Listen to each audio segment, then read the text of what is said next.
ప్రేమించిన శిష్యుడు. ఏంటి?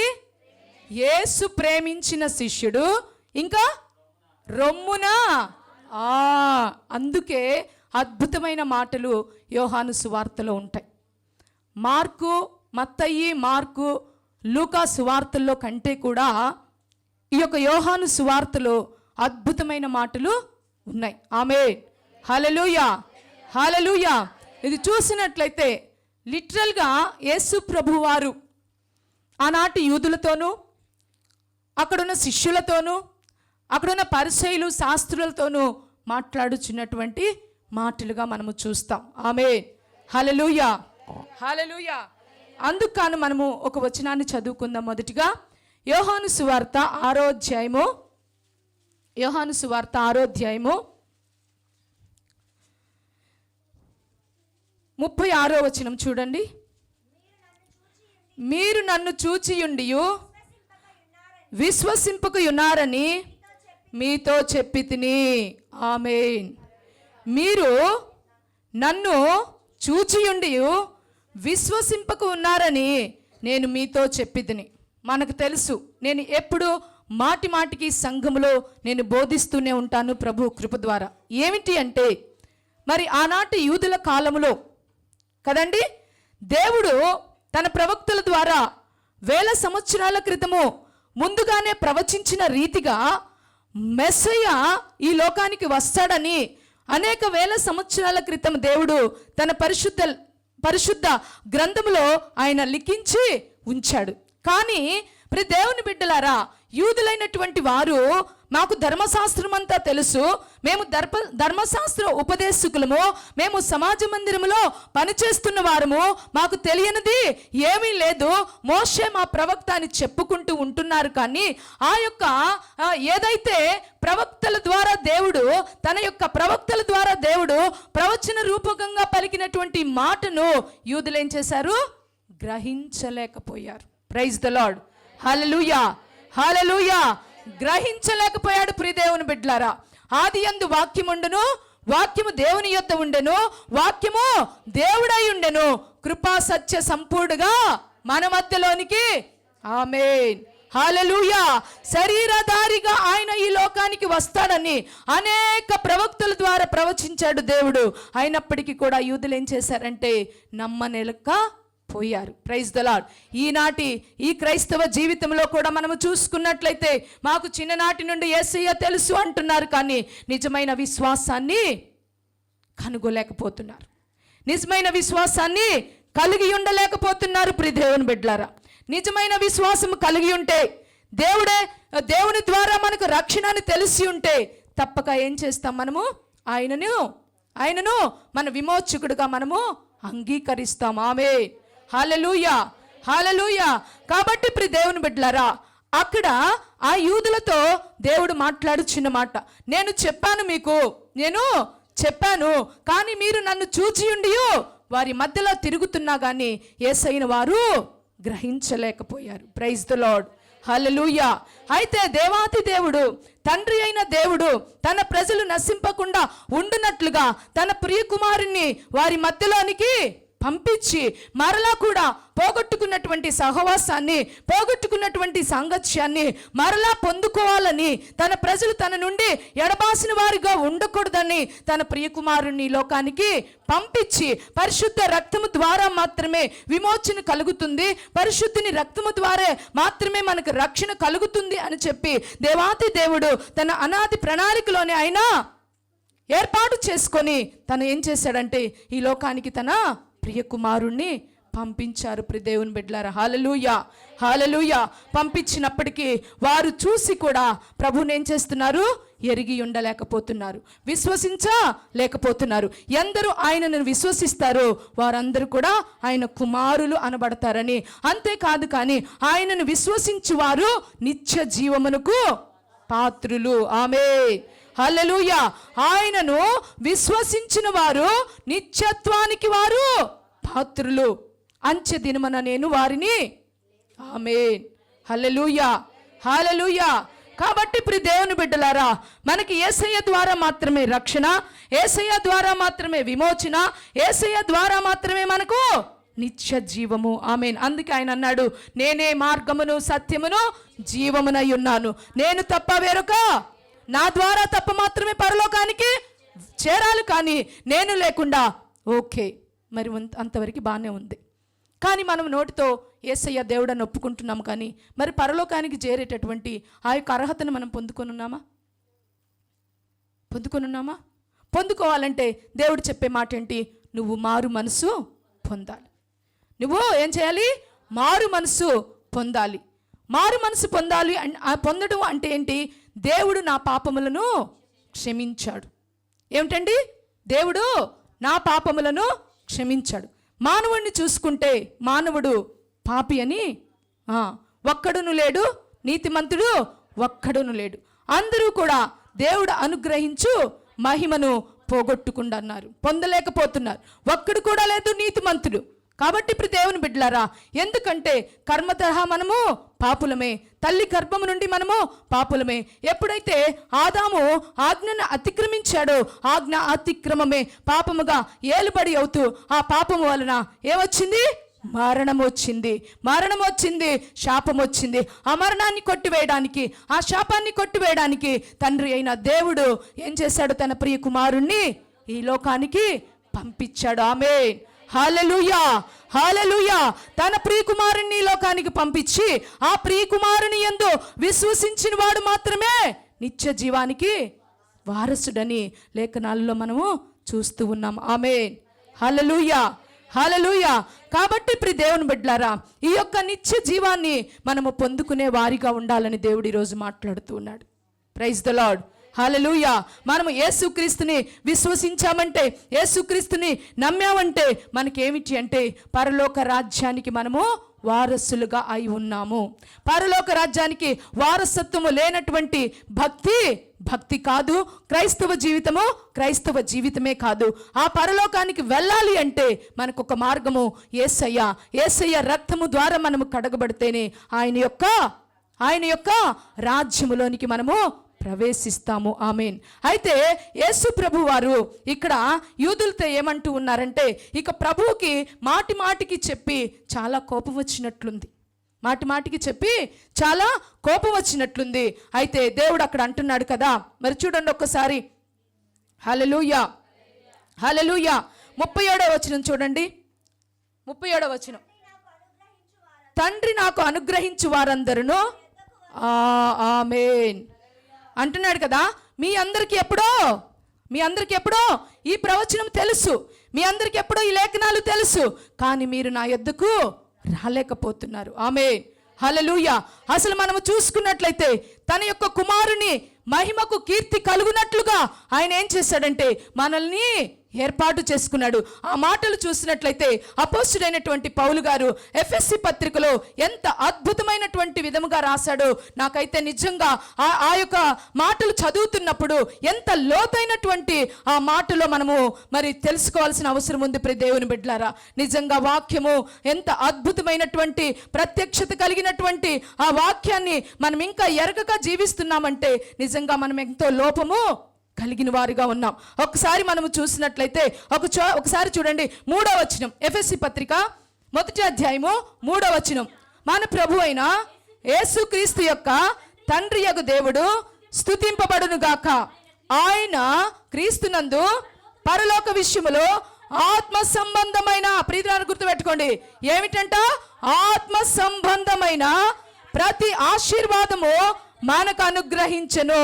ఎట్లనగా తన ప్రియుని యందు తాను ఉచితముగా మనకు అనుగ్రహించిన తన కృపా మహిమకు కీర్తి కలుగునట్లు తన చిత్త ప్రకారమైన దయా సంకల్పము చొప్పున యేసుక్రీస్తు ద్వారా తనకు కుమారులనుగా స్వీకరించుటకై మనలను ముందుగా తన కోసము నిర్ణయించుకొని.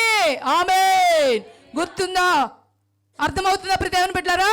తన కుమారుని ఎడల, తన కుమారునికి మహిమకు కీర్తికి కలుగునట్లుగా ఆయన అనాది సంకల్పములోనే ఆయన ముందుగా మనల్ని ఏం చేశాడు? ఈరోజు నువ్వు రక్షించబడి ఇక్కడ కూర్చున్నావంటే అర్థం ఏమిటో తెలుసా? ఊరికే జరగల నీకు ఆ రక్షణ, ఊరికే రాలా నీ దగ్గరికి ఆ రక్షణ ప్రియ దేవుని బిడ్డ. ఒకవేళ నేను బాప్తీసం తీసుకున్నాను, నేను రక్షించబడ్డాను అని ఒకవేళ మనం సంతోషిస్తున్నాము అంటే ఆ సంతోషం వెనుక అద్భుతమైనటువంటి ఈ ఏర్పాటు. అందుకే వాక్యం చెప్తుంది కదా, కృప వలన మాత్రమే మీరు రక్షించబడి ఉన్నారు. ఏంటంటండి? కృప వలన మాత్రమే మీరు రక్షించబడి ఉన్నారు. ఇది దేవుని వరమే. ఆమేన్, హల్లెలూయా, హల్లెలూయా. ముందుగా తన కోసం నిర్ణయించుకొని తర్వాత మనము తన ఎదుట పరిశుద్ధులమును నిర్దోషములై ఉండవల్లని జగత్ పునాది వేయబడక మునిపే ప్రేమ చేత ఆయన క్రీస్తులో మనలను ఏర్పరుచుకొనెను. ఆమేన్. ఆయన నిర్ణయించుకున్నాడు. అనాది సంకల్పములోనే ఆయన ఏం చేశాడు? ఏర్పాటు చేసుకున్నాడు.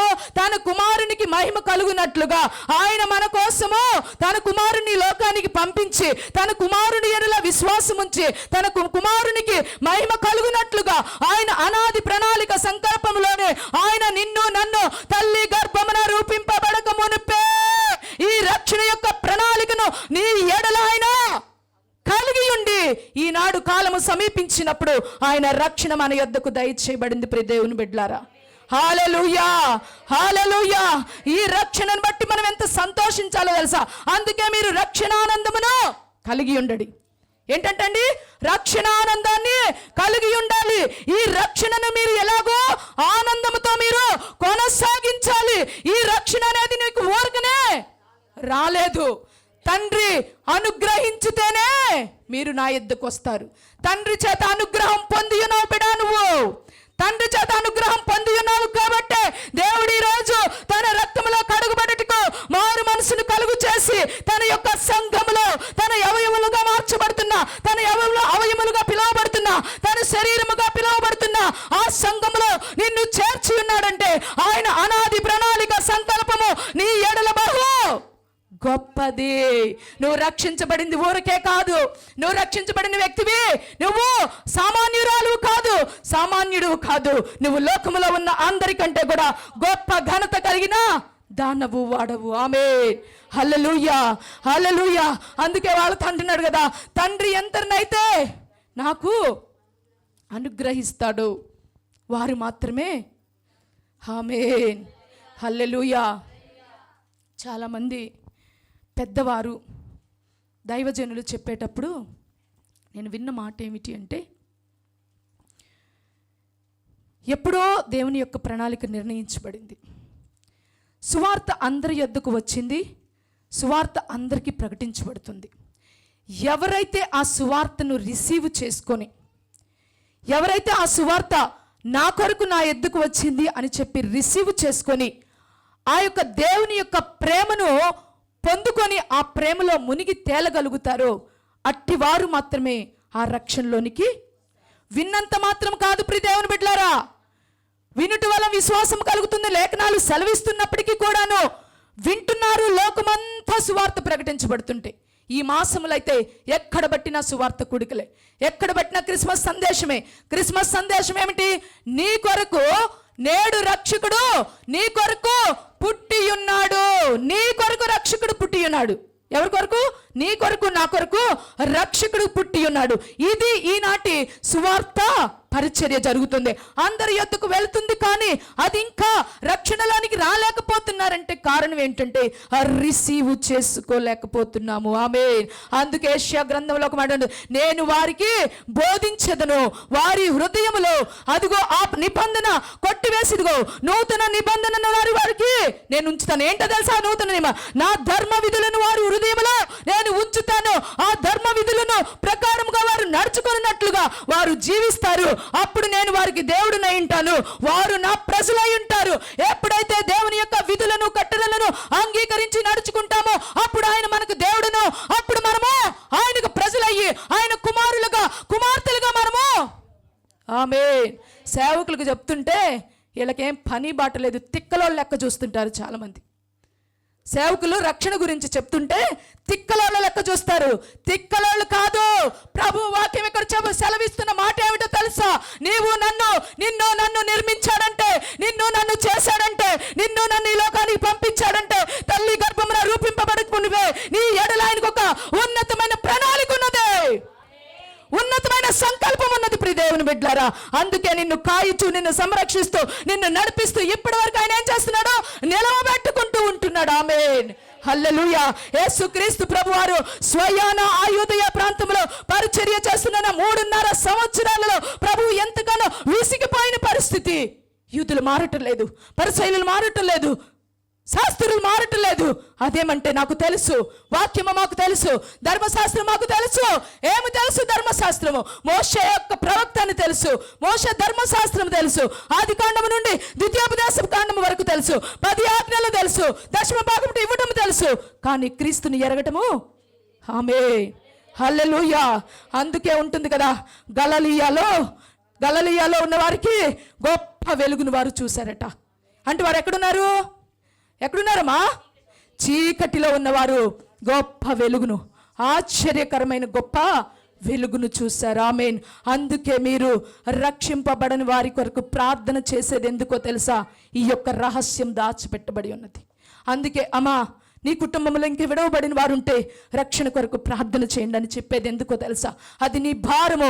రక్షణ లేకపోతే పరలోక రాజ్యానికి వారసత్వమే లేదు. బాప్తిసము లేకపోతే నీవు దేవుని రాజ్యములోనికి ప్రవేశించడమే లేదు. మారు మనసు పొందిన దానికి ఫలితముగా అది ఒక మారు మనసు నేను పొందానని లోకానికి చూపించే నిమిత్తము దేవుడు చెప్తున్నాడు, బాప్తిసము పొందాలి. అందుకే యేసుక్రీస్తు ప్రభువారు యోహాను యొద్దకు వచ్చి, యోర్దాను నదిలో నేను బాప్తిసం పొందుతానని యోహానుతో అంటుంటే, అయ్యో యోహాను భయపడుతున్నాడు. అయ్యా, నీ వెనుక వచ్చిన వాడిని నీకు బాప్తిసం ఇచ్చడానికి నాకు ఏమాత్రము కూడా అర్హత లేదు. ఎందుకంటే నీ చెప్పులు వారిని మోయటానికి నేను పనికిరాను. నీకెందుకయ్యా ఆ బాప్తిసము? నీకెందుకు? నువ్వు రక్షకుడువు, నువ్వు పరిశుద్ధుడువు, నువ్వు పరిశుద్ధాత్మ వల్ల ఈ లోకానికి దిగి వచ్చావు, నీకెందుకయ్యా అన్నప్పుడు అంటున్నాడు కదా యేసయ్య, నీతి యావత్తు ఇలాగున జరగాలి.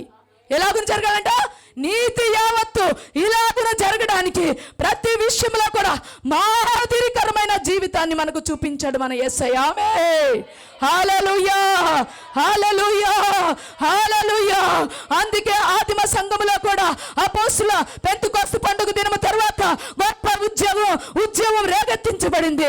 అక్కడ పరిశుద్ధాత్మ దేవుడు మేడ గదిలోనికి దిగి వచ్చిన తర్వాత, అక్కడ వారిని దేవుడు ఆత్మ దర్శించిన తర్వాత అనేకులు సంఘములో చేర్చబడుతూ, ఆదిమ సంఘములో అనేకులు వాక్యానికి లోబడి, అనేకులు మారు మనసు పొంది, అనేకులు యేసయ్య రక్తంలో కడుగుబడి. అందుకే కదా ప్రియ దేవుని బిడ్డలారా, పేతురు లేచి బోధిస్తూ ఉండగా అక్కడి వారు పొడవబడిన వారే ఏంటంట? గుర్చుకున్నదట వాక్యం. గుర్చుకొని పొడవబడవనే. మనం పొడవబడితే ఏం చేస్తాం?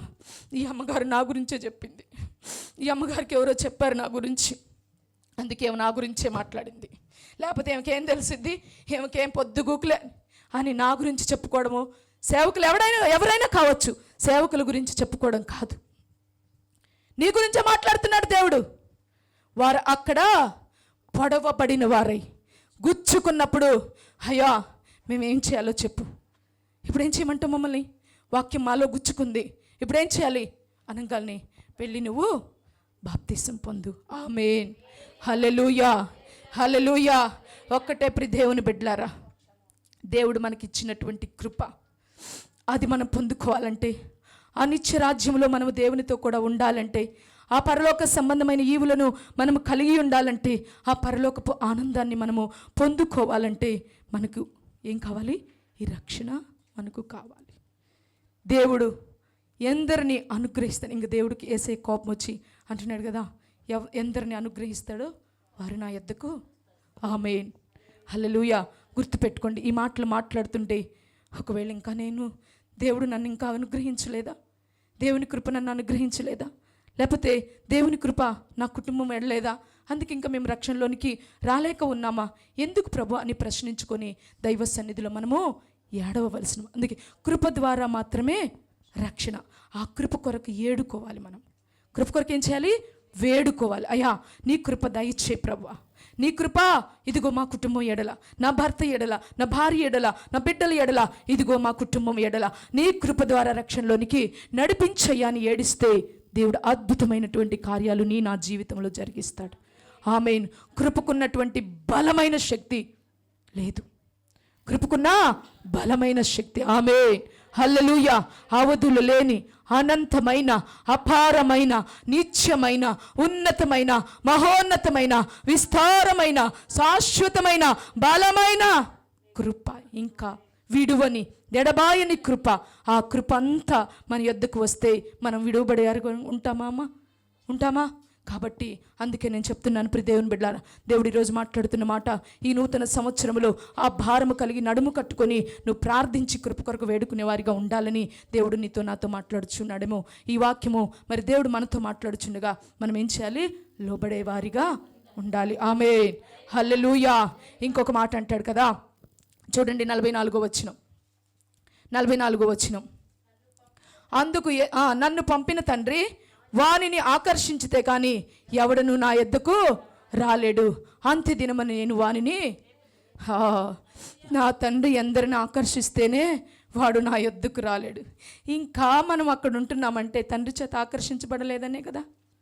తండ్రి చేత ఆకర్షించబడలేదు. తండ్రి చేత ఆకర్షించబడలేని జీవితం మనకి ఈ లోకంలో ఏది ఉన్నా వ్యర్థమే. ఏది ఉన్నా వ్యర్థమే. అందుకే అంటారు కదా, యేసు ఉన్న జీవితము, యేసు లేని జీవితము సున్నా అయితే, యేసు ఉన్న జీవితము ఒకటి యేసు అయితే దాని పక్కన ఎన్ని సున్నాలుంటే అన్ని విలువ. లేకపోతే యేసే లేకపోతే నీకు ఎన్ని ఉన్నా కూడా సున్నా. యేసే లేకపోతే నీకు ఎన్ని ఉన్నా, ఇక మనం అది సున్నా కాదని బ్రతుకుతున్నామంటే మనల్ని మనం సమర్థించుకున్నట్లే. అది సున్నా కాదు అని మనం బ్రతుకుచున్నాము అంటే, ఈ లోక సంబంధమైన ఆనందములో మనం జీవిస్తున్నాము అంటే మనల్ని మనము సమర్థించుకున్నట్లే, దేవుని వాక్యానికి మనము లోబడలేదన్నట్లే. ఇప్పుడు నేను చెప్పానా ఈ మాటలన్నీ? నేనేమన్నా చెప్పానా? ఈ మాటలను ఎవరు చెప్తున్న మాటలు? ప్రభు అయిన యేసయ్య ఆయన నోటి ద్వారా చెప్తున్న మాటలు. నన్ను పంపిన తండ్రి వానిని ఆకర్షిస్తేనే వాడు నా ఎద్దుకు వస్తాడు. ఆకర్షించకపోతే ఎవ్వడును కూడా నా ఎద్దుకు రాడు. నేను వానిని ఏం చేస్తాను? అంత్య దినములలో లేపుతాను. ఆమేన్. మనం మరణిస్తే, రక్షణ లేకుండా మరణిస్తే అంత్య దినములో లేపబడతామా? ఎవరు లేస్తారు? ప్రభు అయిన యేసయ్య ఆకాశము నుండి, మధ్య ఆకాశము నుండి దిగి వస్తున్నప్పుడు, బూరం రోగుతున్నప్పుడు మొదట ఎవరు లేస్తారు? ప్రభు. ఏ మృతైన వాళ్ళు? వాక్యాన్ని కరెక్ట్గా పట్టుకోవాలి. ఉట్టికి చచ్చిపోయిన వాళ్ళ, కాలువలో దూకిన వాళ్ళ, బావిలో పడ్డోళ్ళ, ఉరేసుకున్నోళ్ళ కాదు. ఎవరు? ప్రభునందు మృతి నొందిన వారు మొదట లేతురు. మనమే లెగిసేది. ఆమేన్, హల్లెలూయా. అందుకే ప్రభునందు మృతి నొందిన వారు ధన్యులు అన్నది ఎందుకో తెలుసా? ధన్యకరం జీవితం. అందుకే పౌలు అంటాడు, నేను ఉన్నా ఒకటే, లేకపోయినా బ్రతుకుట క్రీస్తే, చావైతే లాభము. ఈ గుడారము ఈ లోకంలో ఉందంటే ఆయన పని కొరకు మాత్రమే. కాబట్టి ఆయన పని చేయాలంటే నాలో ఉండాలి, ప్రాణం ఉండాలి, కాబట్టి జీవం ఉండాలి. కాబట్టి ఈ గుడారము ఆయన కొరకు నేనేం చేస్తాను? పని చేయటానికి మాత్రమే ఈ గుడారము. అంతే. బ్రతుకుట క్రీస్తే, చావైతే ఇంకా లాభమే. ఎందుకంటే బ్రతుకుంటే ఈ లోకంలో ఈ ప్రయాసాలన్నీ చూడాలి, అదే చనిపోతే దేవునితో కూడా ఉంటాయి. ఇప్పుడు అయ్యగారు ఏం చేస్తున్నాడు? ఆనంద్ అయ్యగారు ఏం చేస్తున్నాడు? ఎంత కృప కదా. విడిచిపెట్టిన భయం ఏం చేస్తున్నాడా? ఏడుపు, బాధ, దుఃఖం ఎంతకాలం భరించాలో, ఏమేమి చూడాలో కదా. అవునా కదా? కానీ ఆయన ఏం చేస్తున్నాడు అక్కడ? హ్యాపీగా. ఆమేన్, హల్లెలూయా. అది క్రైస్తవ యొక్క నిరీక్షణ. ప్రభు ప్రియ దేవుని బిడ్డలారా, అందుకని అంత్య దినమున నేను వానిని లేపుతును. అంత్య దినమున లేపబడాలంటే ప్రభు అయిన యేసుక్రీస్తు వారి రక్తములో మనము కడగబడాలి. కడగబడకపోతే అంటున్నాడు కదా, పాపుల మనవి ఆయన రక్తములో కడగబడితే నీతిమంతుడు, ఆయన యందు విశ్వాసం ఉంచిన వారు నీతిమంతుడు. ఆయన పునరుద్ధానమును బట్టి ఆయన మనల్ని ఏం చేశాడు? నీతిమంతులుగా మార్చాడు. ఆయన లేనప్పుడు మనం పాపులమే కదా. అందుకే అంటాడు కదా, పాపుల మనవి ఆయన ఆలకించడు. హల్లెలూయా, హల్లెలూయా, హల్లెలూయా. ఇంకొక మాట చదువుదాం ప్రియ దేవుని బిడ్డలారా. అదే అధ్యాయం 45 వచనములో కొంచెం కిందకు వస్తే, తండ్రి వలన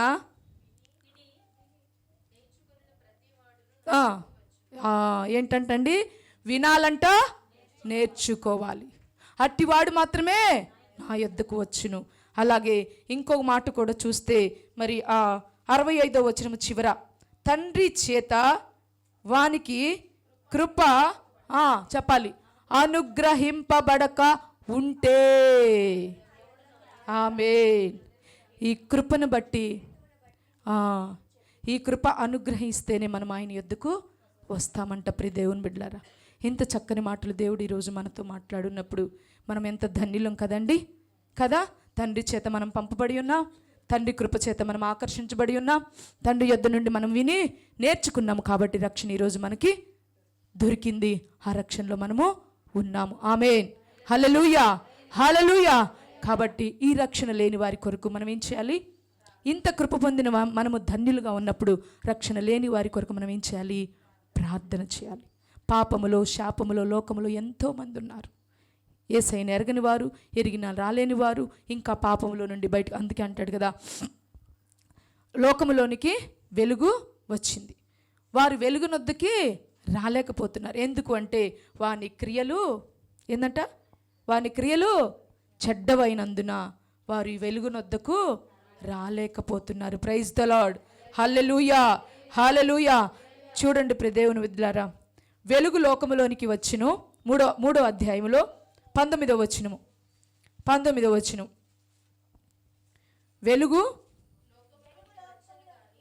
వెలుగు లోకములోనికి వచ్చును, కానీ తమ క్రియలు చెడ్డవైనందున మనుషులను వెలుగును ప్రేమింపక చీకటినే ప్రేమించిరి. దుష్కార్యము చేయు ప్రతివాడు వెలుగును ద్వేషించును, తన క్రియలు దుష్క్రియలుగా కనపడకుండున్నట్లు వెలుగునొద్దకు రాడు. Praise the lord. లోకంలో చాలామంది ప్రభు యొద్దకు రాలేకపోతున్నారంటే పాపములో నుండి విడువబడలేక, ఆ కట్ల బంధకాలలో నుండి విడువబడలేక. వస్తే ఏమవుతుంది? ఆ వెలుగులో మనము మన యొక్క స్థితిగతులు కనపడినప్పుడు లోబడలేనటువంటి స్థితి. నిజంగా ఆ వెలుగు యొద్దకు వస్తే గొప్ప విలువ మనకి కలుగుతుంది. ప్రియ దేవుని బిడ్డలారా, ఆ వెలుగు యొద్దకు వస్తే ఏమవుతుందండి? గొప్ప విలువ కలుగుతుంది. కాబట్టి మరి దేవుడు ఈరోజు మనతో మాట్లాడి ఉన్నాడు. మనం ఎంతో ధన్యులుగా పిలువబడుతున్నాం. ఆయన రక్తములో, ఆయన అనాది ప్రణాళిక సంకలములో, ఆయన ఉద్దేశములో, ఆయన కుమారుని మహిమకు కీర్తి కలుగునట్లుగా ఆయన మనల్ని ఏర్పరిచాడు, నిర్ణయించుకున్నాడు, ఆయన నిలవ పెట్టుకున్నాడు. ఈరోజు పాపములో శాపములో అపవిత్రలో బ్రతికిన మనల్ని ఆయన తన రక్తము చేత కడిగి ఈరోజు పరిశుద్ధపరిచి తన యొక్క బల్లలో చేయి వేయడానికి, ఎవడైతే నా రక్తమును తినునో, నా శరీరమును తినునో, నా రక్తము పానము చేయనో వాడు నిత్య జీవమును కలిగిన వాడు నేను అంత్య దినములలో లేపుదును. అందుకే ప్రతి నెలలో బల్ల ఎందుకండి? కొన్ని సంఘాల్లో అయితే ప్రతి వారం ఇస్తారు. మనము ఆదిమ సంఘములో చూసుకుంటే ప్రార్థనలు ఎందును రొట్టె విడుచుట ఎందును ఎడతెగక వారు ఉండిరి. అంటే ప్రతి దినము వారు ఏం చేస్తున్నారు? రొట్టె విరుస్తూనే ఉన్నారు. ఈ రొట్టె విరుచుట దేనికి సాదృశ్యమో? ప్రభు యొక్క శరీరమును, ప్రభు యొక్క రక్తమును మనకిచ్చి ఆయన ఏం చేస్తున్నాడంటే నిత్య జీవానికి మనల్ని వారసులుగా చేస్తున్న మనము ధన్యులము కావా? అందుకే పౌలు గారు అంటారు కదా, క్రైస్తవులని నువ్వు చెప్పుకొనుటకు నువ్వు బాధపడొద్దు, క్రైస్తవుడు అయినందుకు నువ్వు బాధపడొద్దు అంటాడు. క్రైస్తవుడు అయినందుకు మనం ఏం చేయాలి? అందుకే దేవుడు అంటాడు, లోకము నన్ను ద్వేషిస్తుంది, నిన్ను కూడా ద్వేషిస్తుంది. ఎందుకంటే తన క్రియలు, లోకము యొక్క క్రియలు చెడ్డవైనందున అదేం చేస్తుంది? మనల్ని ద్వేషిస్తుంది. కాబట్టి దానిని బట్టి మనము బాధపడ అవసరం లేదు. లోకములో ఉన్న అందరికంటే బలవంతుడైన దేవుడు మనతో కూడా ఉన్నాడు. నన్ను బలపరచువాని అందే నేను సమస్తమును చేయగలను అని అపోస్తుడైన పౌలు గారు సెలవిస్తున్నారు. అందుకే ప్రియ దేవుని బిడ్డలారా, నేను చెప్తున్నాను తెలుసా, పత్రికల పాఠ్యభాగాలు బాగా చదవండి, పత్రికలు చదవండి. ఆత్మీయ జీవితాలని బిల్డ్ చేసుకోవడానికి, ఆత్మీయ జీవితాలని చక్కగా బలంగా పొందుకోవడానికి పత్రికలు ఎంతో అద్భుతమైన సందేశాలు. అది చదువుతుండగా పరిశుద్ధాత్మ సహాయంతో వాటిని ఆ హృదయంలోనికి అనుమతించుకుంటే ఎవరు మనకి ఏమీ చెప్పనక్కర్లా, మనం ఈ సమస్తమును నేర్చుకోగలుగుతాం. ప్రైజ్ ద లార్డ్, హల్లెలూయా. కాబట్టి ప్రియ దేవుని బిడ్డలారా, దేవుడు ఈరోజు మనలతో మాట్లాడినటువంటి ఈ మాటలను బట్టి దేవుడిని స్తుతిస్తూ ఈ కొత్త సంవత్సరములో మీ పట్ల మరి దేవుడు ఎటువంటి భారమును బాధ్యతను అనుగ్రహించి ఉన్నాడో తెలుసుకొని, మరి ఒక ఆత్మ రక్షించబడకపోతే దాని వలన ఏమిటి పరిస్థితి అని ఇప్పుడు మనం చూసాము. అది మరి ఏమై ఉన్నదో మనకు తెలిసినప్పుడు ఆ భారము చేత మనం ఏం చేయాలి? ప్రార్థన, కృప కొరకు మనం ఏం చేయాలి? వేడుకోవాలి. మన బిడ్డల పట్ల, మన భర్త పట్ల, మన భార్య పట్ల, మన తోబుట్టువుల పట్ల, మన కుటుంబాల పట్ల, మన తల్లిదండ్రుల పట్ల, అయ్యా నీ రక్షణ మాకు. ఇంకా అందుకే దేవుడు దీర్ఘశాంతము కలిగిన వాడు. ఎందుకంటే ఇంకా ఏ ఒక్క ఆత్మ నశించిపోట అవును.